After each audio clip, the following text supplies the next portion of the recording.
And we're back. We're back. Welcome to the Cavalry, folks. Welcome to the Cavalry, everybody.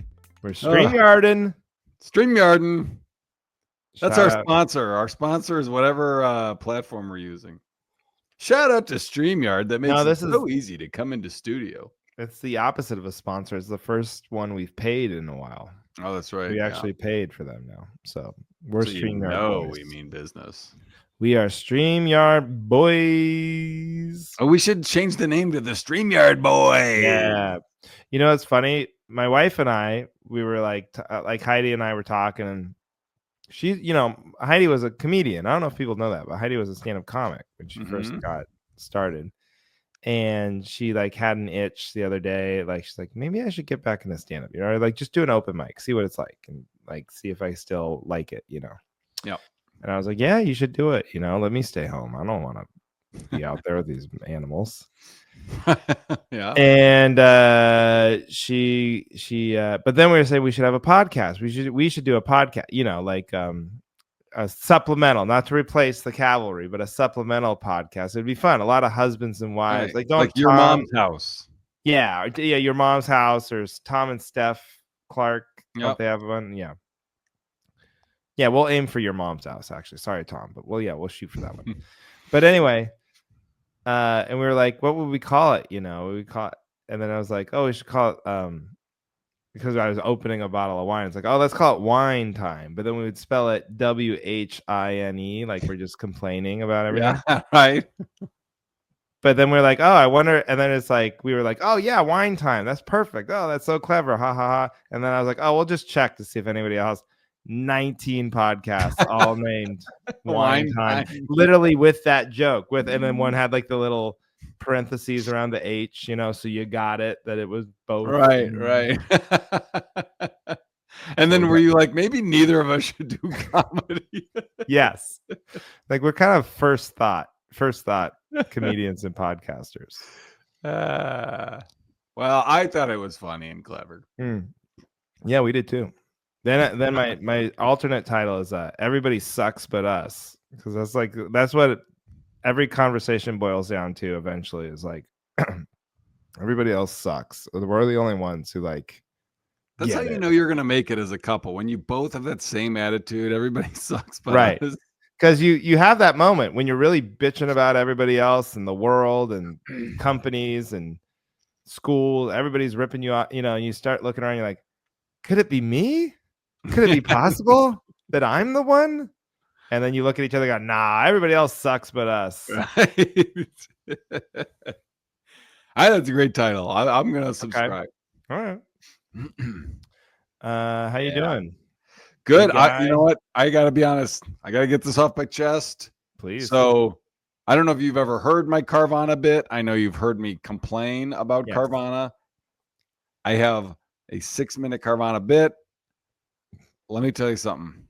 We are looking for cars, and I've been going to dealerships, and I have been looking at cars. We have it narrowed down to the 3 we want, and now there's just dealerships are out, and on Marketplace they go like that, and so Aaron's like, look, Carvana, they have such a selection. There's such a selection. No, I'm just like, it's you know what it is? It's me booking fucking Frontier Airlines, but for buying a car. That's what I'm doing. I'm just like, I just want to get this over with. I want to buy it. I want it to be easy.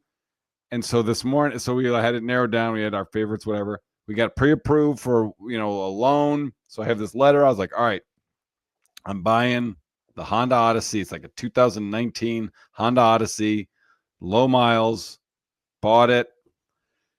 And just kind of, set the delivery date and all this shit. They have a delivery date and there's 2 delivery dates. They're non-run, whatever, fuck it. So I'm just looking at the car. I'm like, I'm going to take a look at the car, just kind of look at what we have coming.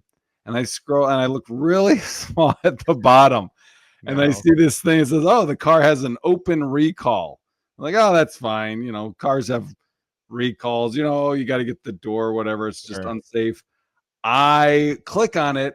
It opens up 4 pages. I just want to read a few of the recalls on this car that no one took care of. The previous owner didn't take care of. Carvana didn't take care of. Let's see.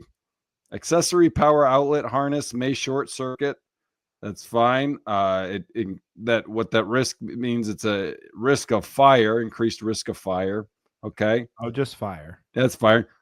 Power sliding doors may open while moving. Okay. Which increases the risk of injury if the car's moving and the door just opens. We have 3 children. Right. That does increase risk of injury, I suppose. Instrument panel software incorrect. Operating a vehicle without functioning instruments. Blah, blah, blah. I cut it off. There's 2. The rear view camera doesn't work. That's like a deal breaker for us. That's like why. That's what we hate about our old car. There's no. So inoperative rear view camera. Delayed rear view camera. And then my favorites are. Wait, delayed? Like it's like you don't want to spoil what's about to happen. You're like, no. I got it paused. Don't. I'm watching this on delay. You're backing up and you hear a crunch, and then you look at the camera and you see a little kid walk in front of the screen. Oh, like, fuck. He screams out like, hey, quiet back there. I don't know what happens yet. No spoilers. That's hilarious. Passenger seatbelt buckle may not latch. Okay. Driver seatbelt buckle may not latch. I mean, so I went on there and I canceled it. Good. I'm glad you did. And you got your money back. No fees. Yeah, because I had not I had not done the DocuSign and confirmed and everything. Yeah.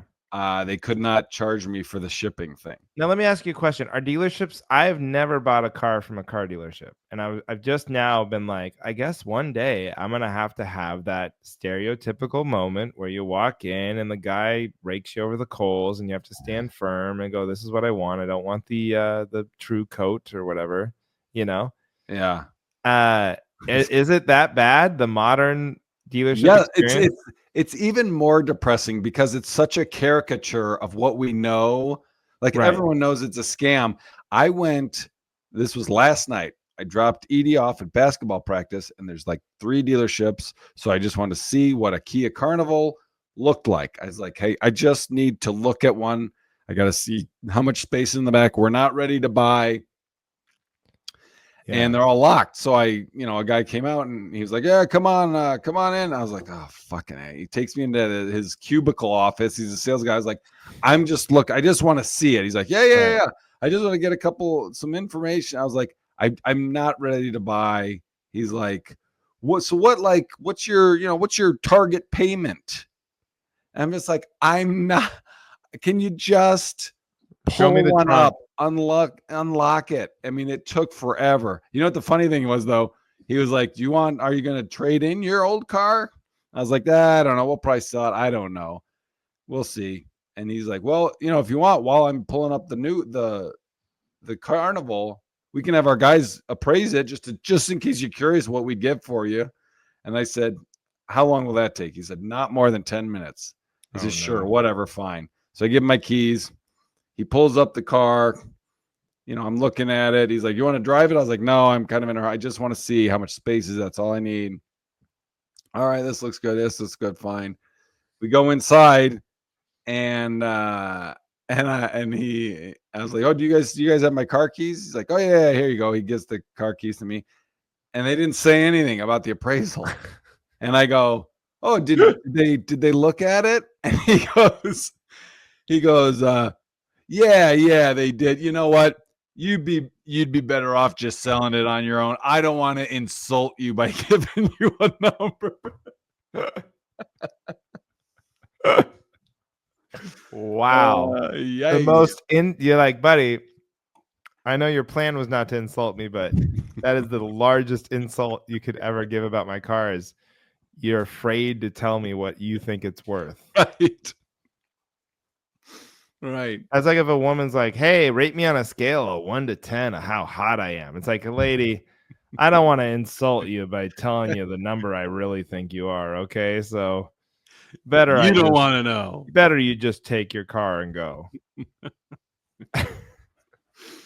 Yeah. Wow. Oh my God. So this car, you're in a perpetual state of unrest when it comes to your car. Like you either are buying a car you don't want, or you have a car that you're trying to give back, or you're canceling a car you just bought, or a dealership is telling you your car is worthless. Right. Yeah. I mean, this van is the one door just is inoperable. We can't use the passenger side sliding door. It just doesn't work. Yeah. There's duct tape on the passenger side door. There's duct tape holding the inside panel on so it doesn't fall off when you get in. I mean, it's pretty brutal. I can't. My feelings are not hurt. He's right. But okay. I was always taught you never buy a new car. You always buy a used car, of course. Yep.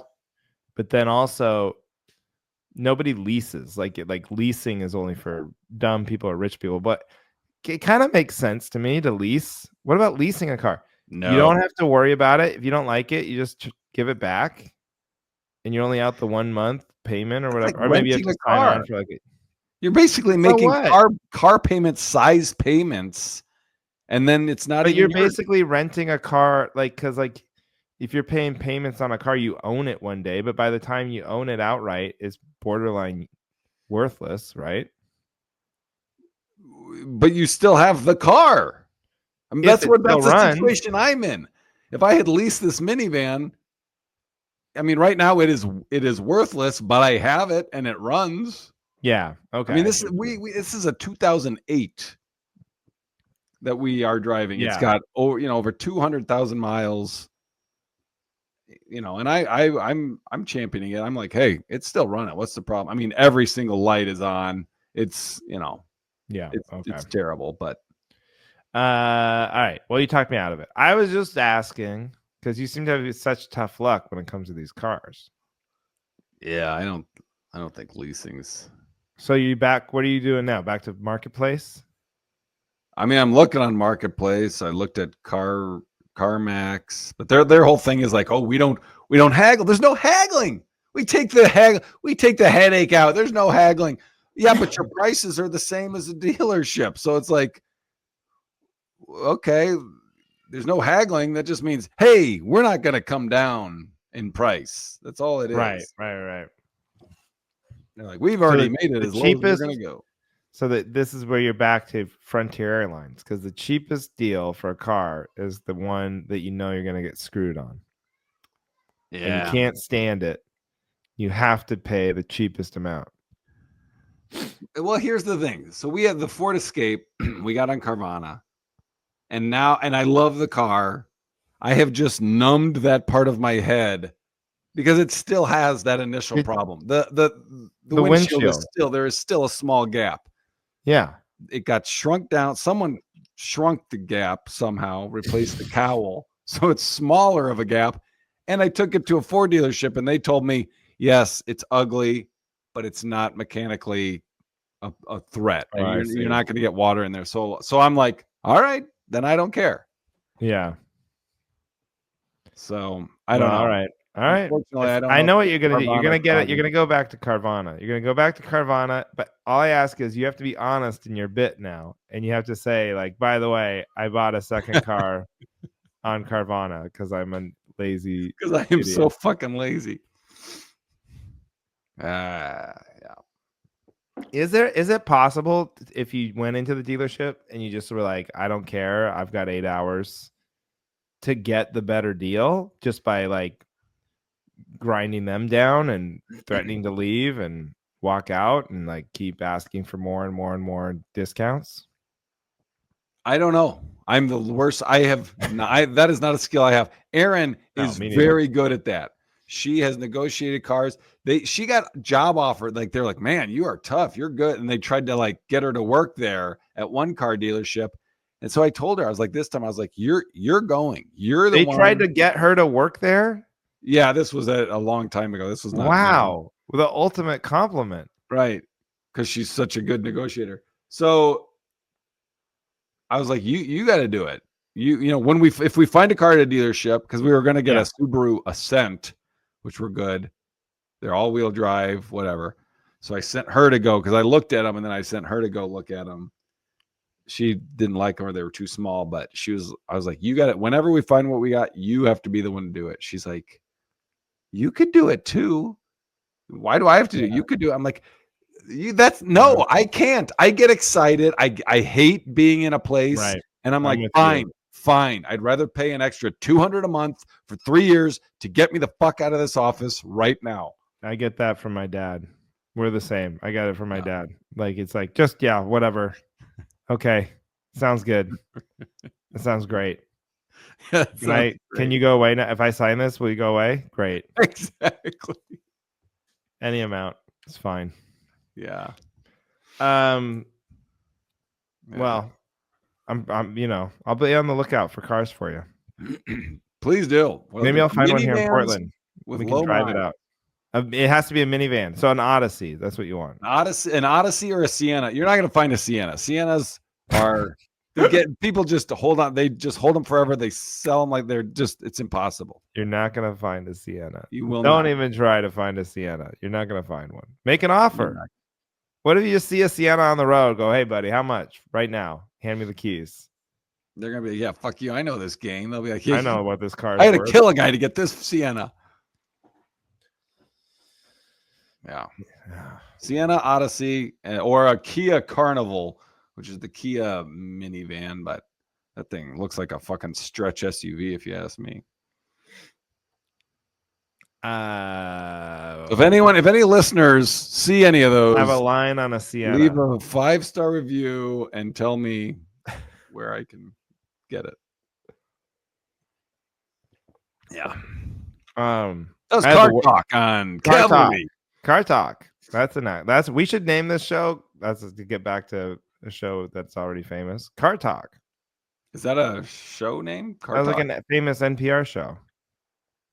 Oh, it was like two Midwestern guys. You should know about it. Car Talk. Okay. They would do Car Talk. I had a show on Wednesday and then Friday and Saturday. I had two very fun shows. I just want to say Friday and Saturday were great. Were they all with Tyler? I saw a post. No, just Friday. Friday was with Tyler and Kuzbay, and it was great. That looked like a big theater. Yeah, it was big theater. Sold a lot of tickets. We did really good. We pat ourselves on the back for that. Then on Saturday, did a casino in Smith River, California. And, normally casinos, you're not looking forward to them, but they were great. Really fun. They sold tickets to it, and so they were invested. It was really fun. And then Wednesday, here in Portland, I picked up a gig. It was like $300 to headline, but it's like right by 10 minutes from my house. Sure, it's like great. Yeah, Wednesday night, perfect. I'm not kidding. Maybe the worst show of my life. Oh, details. Okay, definitely since COVID. I was really trying to think, has there been one this bad post-COVID? No. And I was like, I don't think so. So this is open to the public? What's that? Open to the public? Oh, yeah. Oh, yeah. Real. Is it a bar or what is the public show? And, they had a decent budget because you're thinking that they had an opener, a feature. They had a host, an opener, a feature, and me. They wanted a 2-hour show. Okay. So they were paying a lot of money for a Wednesday night bar gig. Yeah. Towards comedy. And then, they had a big stage and lights. It's set up like a country western bar, and it's like in this truck stop, but it's like an upscale, big, fancy truck stop. But right in Portland. So it's kind of like a lot of things going on. Okay. So I get there, and somebody had told me, it's like, oh, yeah, it's a good gig. You'll have fun. I was like, okay, great. Whatever. And it's just that classic thing. The high ceilings, TVs are on, big round tables in this pit in front of a stage. It's way too high, Oh, God. And there's nobody there. Just nobody there.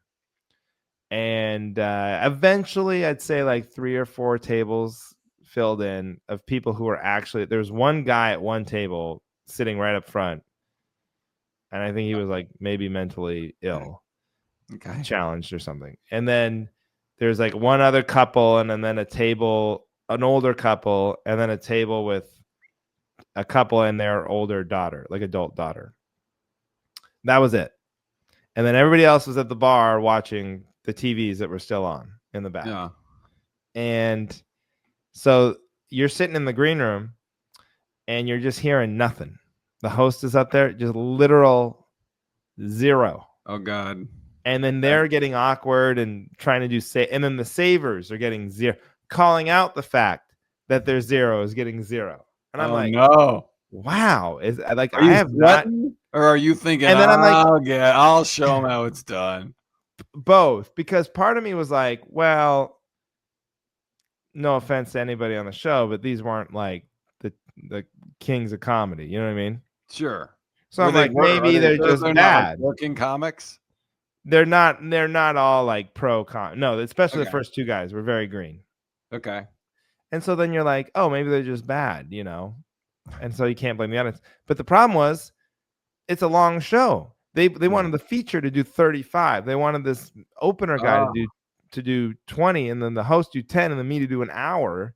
So like they're gonna see an hour of bad.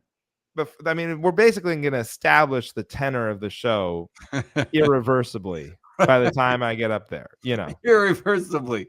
Yes. There's no changing the attitude at that point. I mean, if anybody even stays.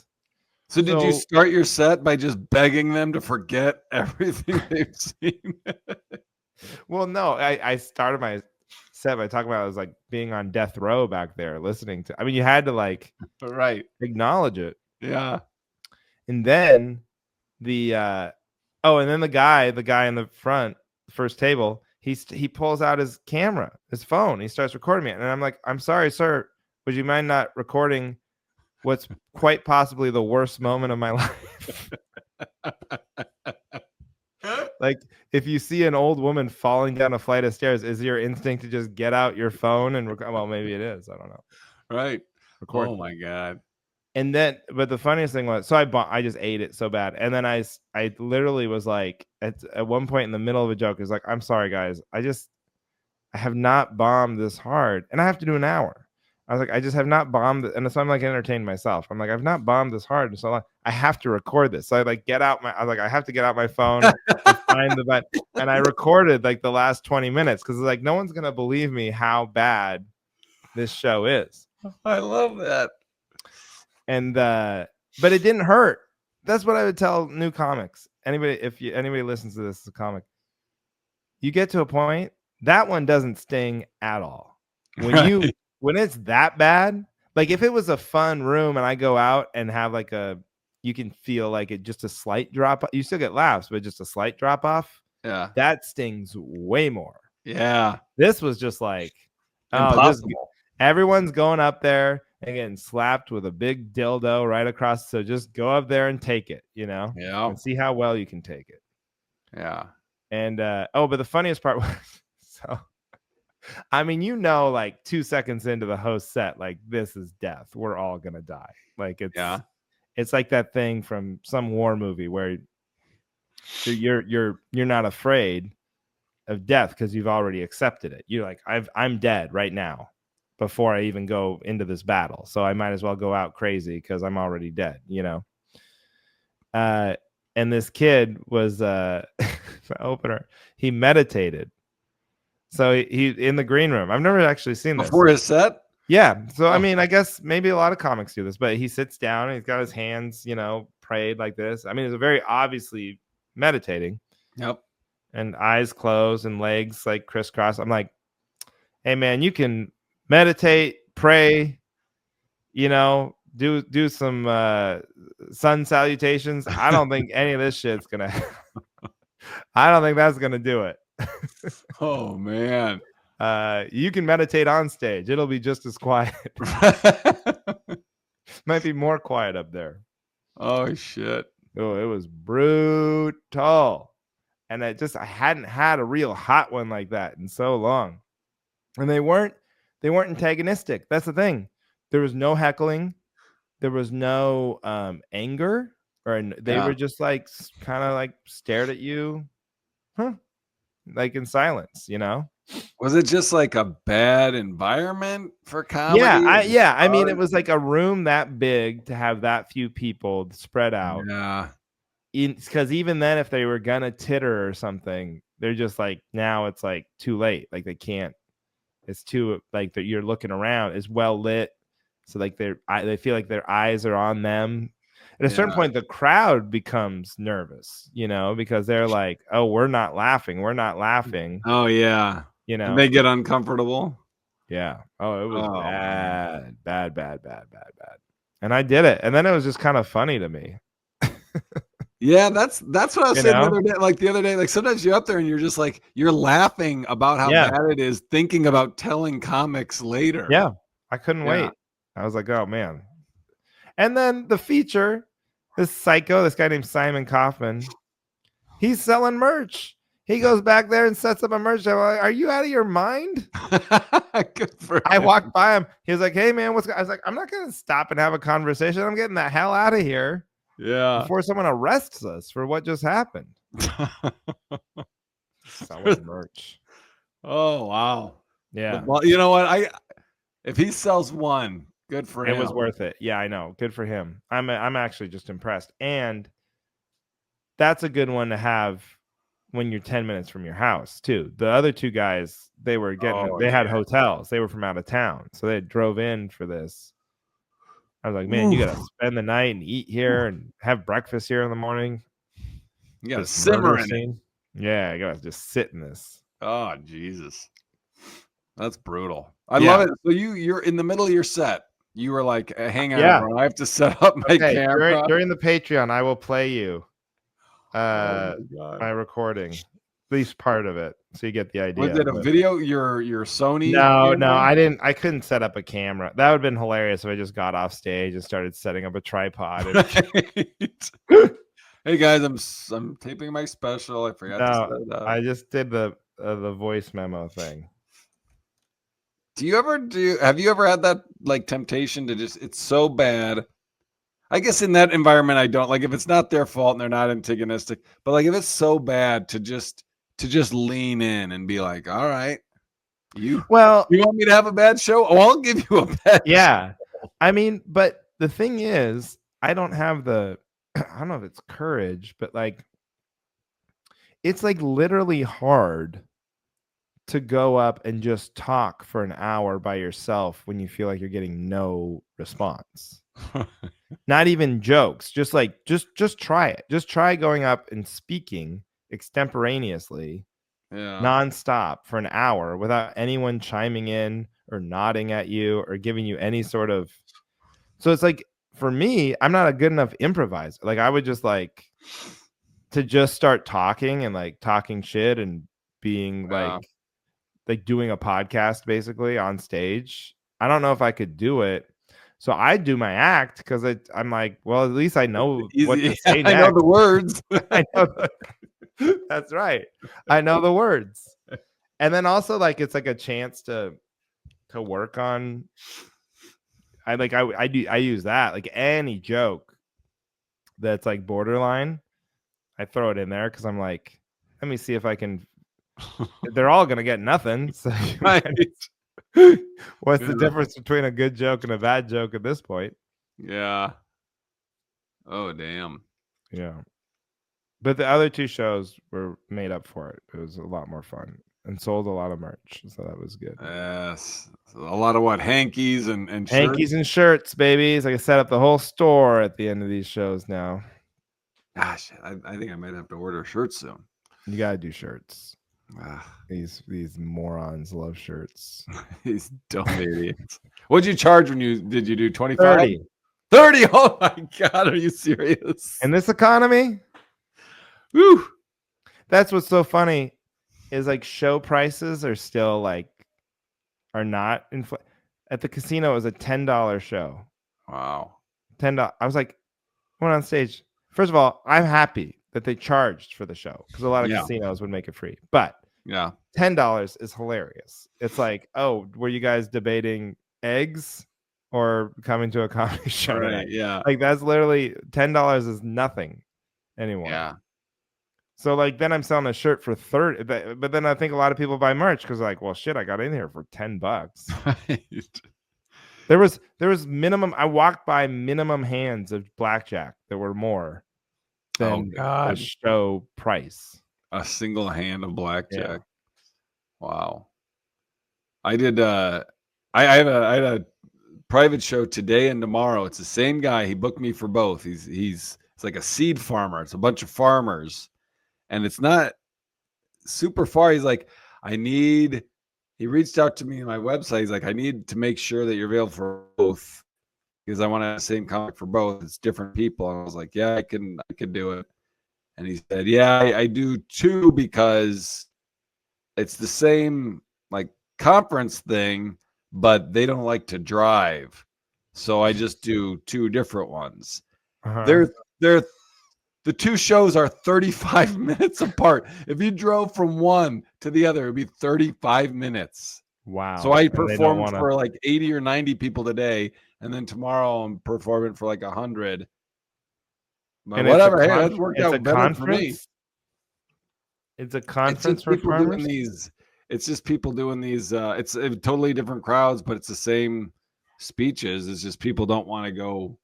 People in Dane, Wisconsin, don't want to go to Columbus, and vice versa. But they're literally at like 35 minutes apart from each other. But what's the event? It's just like I don't know. People doing seed, how to plant seed. I don't know. It was really over my head and boring. Well, good. You know what? Farmers, they don't like to drive. Yeah, they just like to stay on the farm. It's because those tractors are so slow. I mean, 35 miles at 12 miles an hour, that takes a while. That's true. You know, they all get caught behind one of those overalls and straw hats on. Yeah. You know, this is free. You can use all this. Don't worry.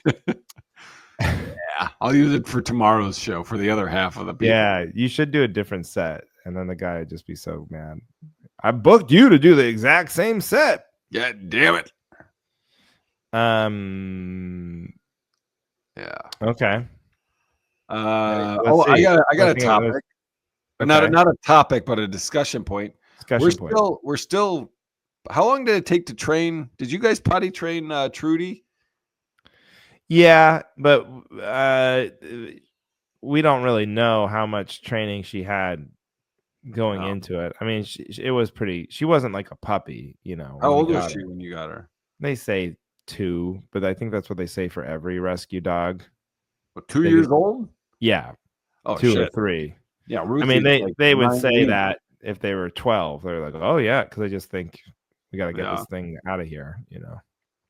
Got to move this. No one's gonna adopt a 12-year-old dog. Why would you? She's still pissing and shit in the house. I don't know. It's really annoying.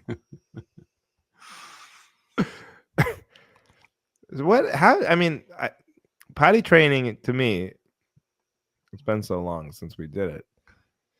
But like you literally just keep taking them outside, and then if they go outside, you give them a treat, right? Yeah, you give them a treat when they go outside. And then when she squats in the house, you don't want to scold her, but you want to like startle her so that she stops. It's like, what's going on? And then you pick her up and take her outside so she knows.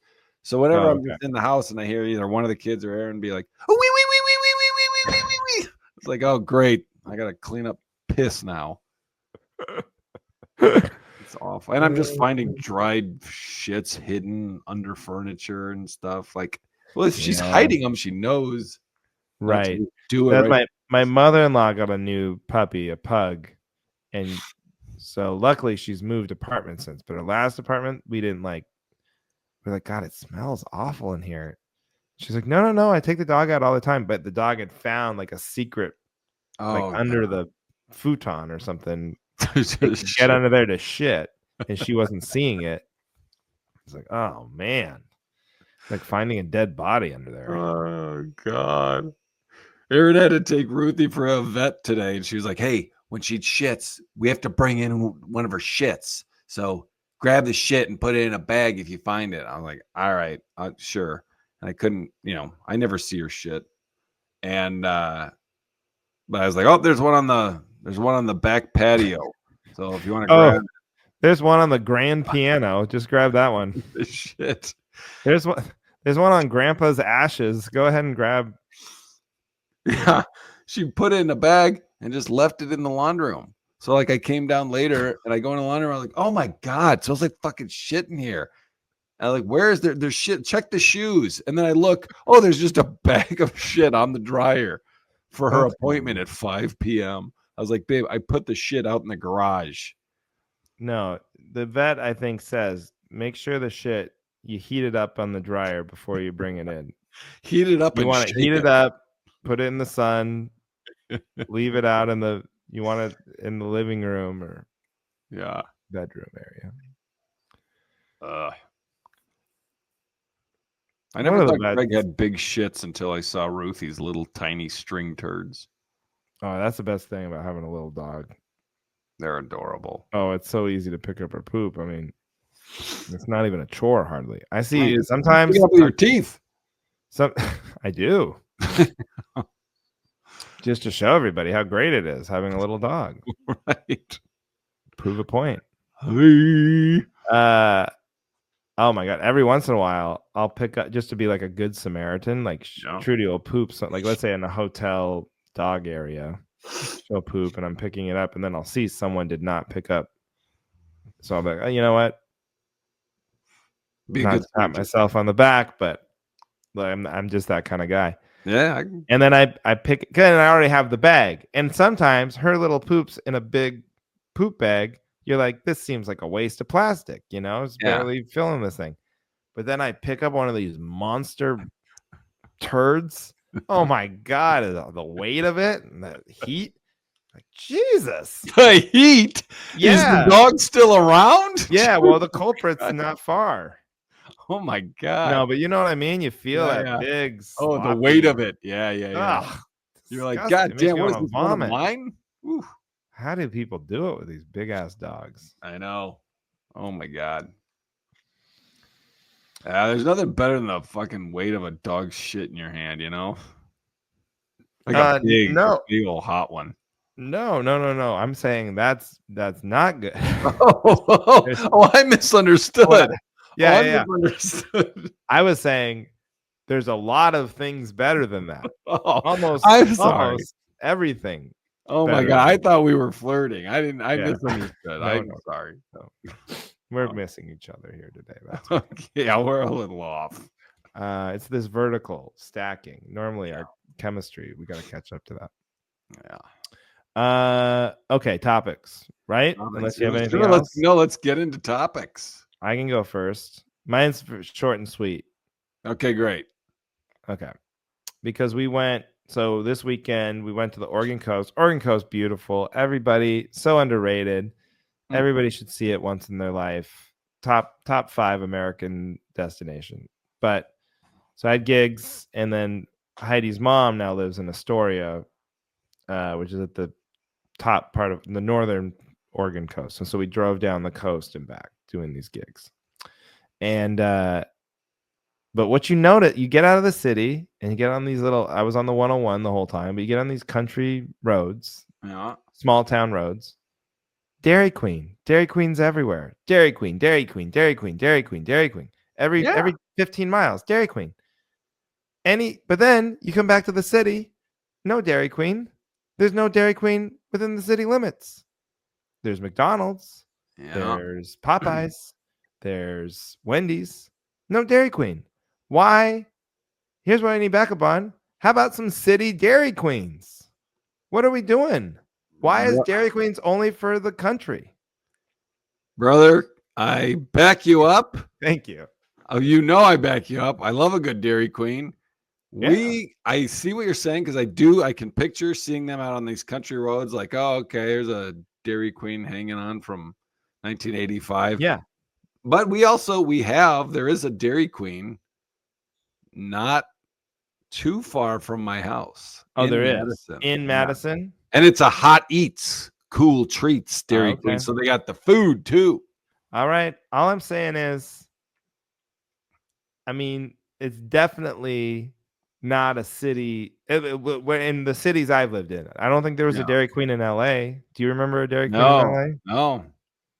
I don't think there was a Dairy Queen in Boston when I lived in Boston. Yeah. Okay, so what is it? What is Dairy Queen afraid of? Do they think they don't have it? They don't think they have what it takes. Is it a confidence thing? Because they should. They do. They should have all the confidence in the world. It's the best fast food ice cream of all time, and it's not close. Yeah. They shit on Chick-fil-A's stuff. Like, everybody loves Chick-fil-A. Chick-fil-A's are in all these cities. Yeah. In-N-Out, Dairy Queen's way better than In-N-Out. Oh God, my fucking diarrhea is better than In-N-Out. Okay, well, you do love the weight of hot shit in your hands. I think in diarrhea. Here I go flirting again. You might just like poop, but the rest of us, no. But you know what I mean? Dairy Queen. Yeah. Put them in a city. What are you gonna? What are we doing? I agree. Like I totally agree. A cultural thing. Where do you stand on the hot eats part? You ever get their hot? Oh yeah, I used to get. They had like a spicy cheeseburger thing with like real like jalapenos and the flamethrower. It's called the flamethrower. Oh my gosh! And that would have a big ass. This is when I worked construction, and we did have jobs out in the boonies, and then so I would hit up a Dairy Queen outside of the city limits, of course, in Seattle, and I'd have a big ass for lunch flamethrower, Diet Coke. Full thing of fries. I'm listening. And then a giant Snickers Blizzard, usually. Oh God. And talk about like, and then so think of that meal, right? Yeah. And then it's like, oh yeah, and I'm just gonna drive back to this project where I'm not technically supposed to poop in someone's house. Like what? What's the plan there, Andrew? What were you thinking? So it's like knock, knock, knock. Hey, if you don't mind. Can I use your facilities? Oh, that was the worst part of construction. I'll be quick. Having to use the bathroom. Because we weren't like a big, most companies would have like pay for an outhouse to be put on site, but we weren't a big enough outfit. Yeah. We weren't making the porta potty money.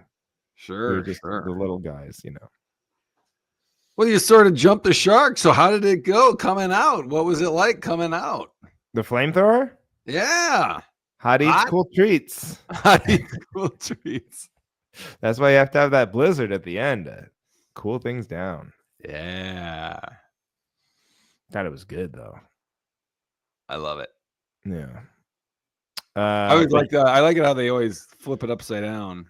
Yeah, they got to show you that this. I always wanted to put that in a movie where a guy he switches jobs and he works at Burger King and he's just out of habit. He dumps everyone's Coke on the counter. Just a Diet Mountain Dew, like, oh, fuck. God damn it. Would you believe it? I've done this 3 times today. Yeah. Someone has a bit about that. Is that your bit? This I never did anything with it, but I've always thought about that when I see him doing it. I've seen somebody do a bit about the Dairy Queen flipping it over. I can't remember what the joke is. Huh. But yeah, do you have a theory? Do you have a theory as to why you don't see urban? I don't know. Queens? I mean, you don't see new Dairy Queen. Even the ones I see in the city, they're not new. Like, yeah, why aren't they making new Dairy Queens? Right. That's a great question. It's like, yeah, I don't know. Like, let me like A&W. The A&W. There's that's new ones of those, right? I don't think they're making new ones of those. No. Building a whole franchise around root beer was aggressive. I mean, even I like a root beer float as much as the next guy, but come on. Once every 10 years. Right? That was so funny. My friend Jason, my best friend in the world, he got married and I was the best man. You know, I think I probably talked about it when it happened, but I gave the speech and everything. But did I tell you how? So he's sober. He used to be like a legendary party guy, I don't know. I feel like I haven't heard this story. Okay, so he's sober, which is great, and he needs to be. It was like the best thing he's ever done. His life's gotten so much better, whatever. Yeah. So I was like, well, normally you're in that room if you've probably been part of the groomsmen before the wedding, and guys are doing shots or something, or Yeah. So I was like, well, what are we gonna do? I was like, I don't know, So I think this is very sweet. I'm like, oh, when we were kids, we loved root beer floats, and it was like A&W root beer. So I went to the store. I got a cooler. I got ice cream, like good vanilla ice cream. I got Solo cups, and I got A&W root beer, and I brought it into the little area where everybody was getting ready, but nobody wanted one, including Jason. So I was just like, well, fuck it then. And I had a root beer float by myself. And finally, this kid, his friend Ryan brought his kid back there. And he's like, hey, there's root beer floats. So I'm making this kid a root beer float. But no other adult. He's like, no, I'm just gonna have like a Rockstar, a Monster energy drink or something. I was like, oh, okay, that's hilarious. The 6-year-old kid is gonna be like, man, I can't wait to be a groomsman when I grow up. They're back there getting fucked up on root beer. That's awesome. Yeah. Well, I would have had one with you. I know. Yeah. I thought for sure that was gonna go over great. Like I was like, come on, man. This is what we were like. And it's delicious. Yeah. There's no way they're all gonna call me gay when I walk in the door holding all this. Hey guys, I snuck something in. Don't tell anybody. 1 scoop or 2.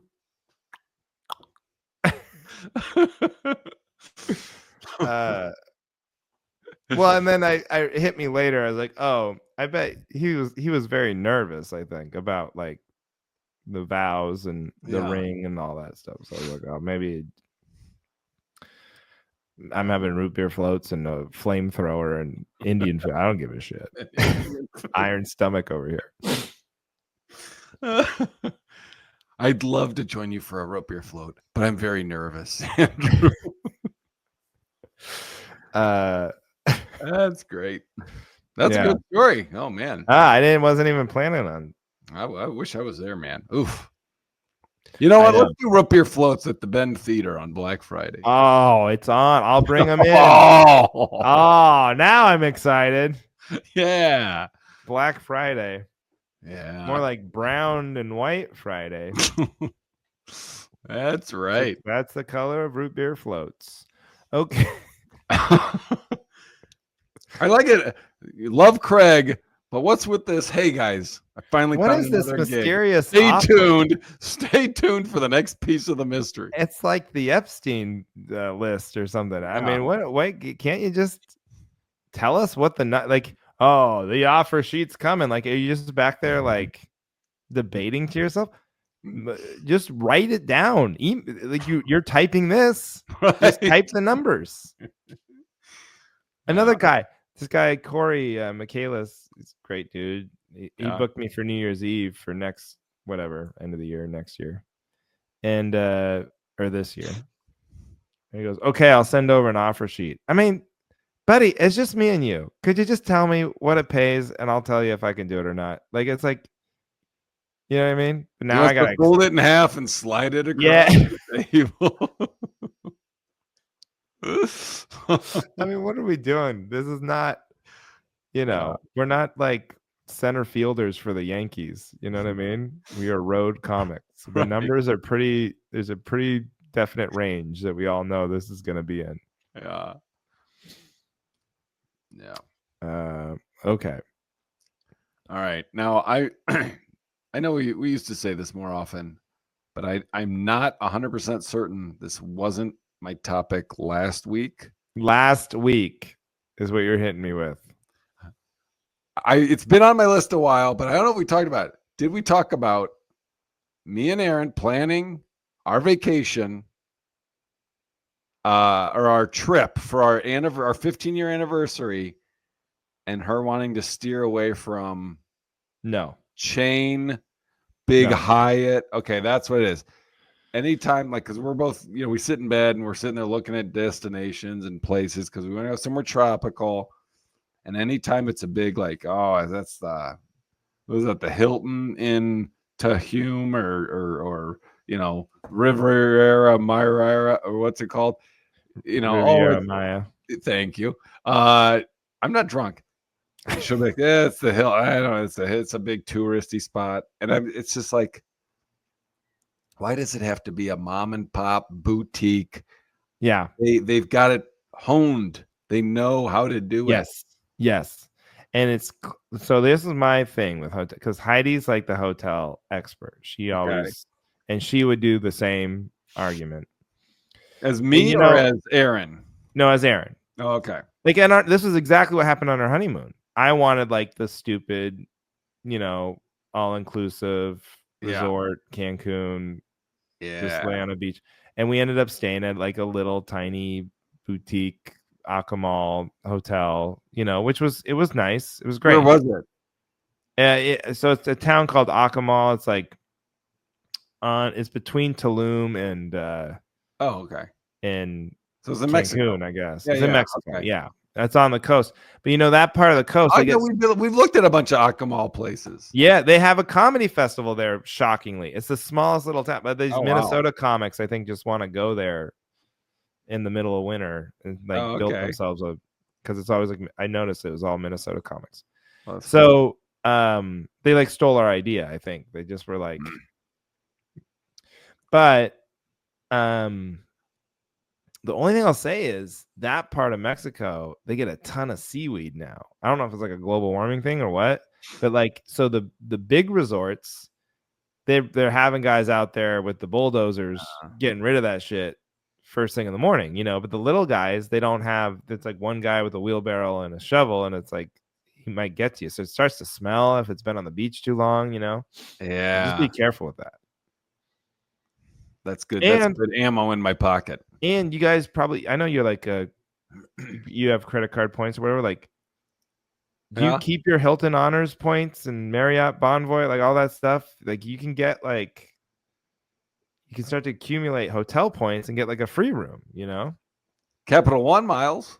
Yeah, you might be able to. You look up these crazy accounts. You might be able to transfer miles to a hotel chain and then get the hotel room on points. Oh my God, I'm liking. You can't do that with any mom and pop boutique. Mary and Pete's fucking Sea Shack horse shit. Yeah. It just really narrows it down when you. Where you should go? Where? This might be too hard to get to, but Bonaire or Curacao. I think it's pronounced Boner. Boner, or where are these places? Curacao. They're in the Caribbean. Oh, okay. But it's the best water, just like the best water. So just find it. Any beach there would be incredible. Way better than Mexico. Mexico's probably cheaper, but yeah, especially if we have this Carvana payment. Just keep the van for a few more years. Yeah, I know. I'm trying. How stupid is this? I'm trying to. I said our deadline is like June or whenever our car license plates expire, because I don't want to pay the extra $200 to renew the plates. No, I get that though. There's some mental. What did I did something like that the other day. It was so stupid. Oh, I can't think of it. Whatever. But our tires were bald, and I was like, all right, we should do it before they're bald, before they just explode. And I was like, I don't care if we get a new car in 3 weeks. We need new tires, or this is gonna blow up. They were bald, dangerous. And that's worse than just the radiator might blow. If your tires go, it could kill you. Yeah. So I did it. Fine. Got new front tires. All right, man. That's it. All right. Great app. I'm backing you up. Don't just go. The chains are wonderful. Oh, and this is just to get back to the point. The hotel chains are great. Yes. Because why do people like restaurant chains? Because the consistency, it's the same thing. You know what you're gonna get, right? Yep. You're gonna get your Whopper, and it's gonna be good. But it's even better for hotels, because for hotels, it's less. I get the argument of eating foods of the place you travel to because it's the culture and you want to experience new flavors and new tastes, and it's a way to. I actually agree with that. But for hotels, man, I just want the sheets to be comfortable, the bed to be a certain quality, and to be able to accumulate the points so I can get some free stuff later. Yeah. You know what I mean? Yep. And my theory about hotels is, when in doubt, just look at when it was built. Go for the newest. Like if it's like, let's say there was a hotel room in the middle of nowhere, and you're on the road, you need a hotel. Okay. And there's one for $120 and $125, and one's a Holiday Inn Express and one's a Hampton Inn. What do you do? What are the prices? $120 and $125. Oh, you do the 125. Oh, you would go up. You would pay the more. $5? Yeah. Yeah. Yeah. What I would do, regardless of price, is look at what year were those hotels built. And just get the newer one. Because not only is the newer one going to have the more quality, like TV, bed, all that stuff, but they still give a shit. Like, when you first start a business, everybody's like, oh, we're going to be the friendly guys, and we're going to write on the chalkboard every day what the special is and the happy hour and all. 10 years into that, all the people whose ideas those were, they've all moved on. They're out of there. Now it's just a bunch of idiots who don't care and aren't invested in the place. So that's a good point. The new one. How much work is it to sleuth, like to find out how? Not very much work at all. You say that, but it still sounds like a little bit more work than I'm willing to do. Well, if you're not willing to read the recall report on a car you buy off your phone, then I didn't even see it. I would have, but I didn't. Okay, everybody, thank you for listening to the Cavalry. This is it. I want you guys, Portland, Oregon, come see me record my album at the end of the month here, March 28th and 29th at Kickstand Comedy. Go to my one website. Show each night? One show each night, maybe 2 shows Saturday. We have to see, honestly, how committed these people are who are buying tickets. Right. And then if you're in Bend, Oregon, March 21st on Friday, I'll be at the Capitol. Nice. Johnny. I'm doing a double run in Milwaukee. This coming Friday, the 14th, I'm doing tonight at the Improv at the Milwaukee Improv, the 9:15 show. And then the 21st, I am doing improv, not at the Improv, but at Comedy Sports. So that's confusing. I'll be at the Improv one night and doing improv somewhere else the next week. But at the Improv, you won't be doing improv, right? No, I will be doing stand-up. And I'll be doing improv at the stand-up, at the Comedy Sports. Yeah. Where will you be playing sports? I don't know. I don't know how to TBD. That. Yeah. Okay. All right. That's it. Thank you, everybody, for listening to The Cavalry.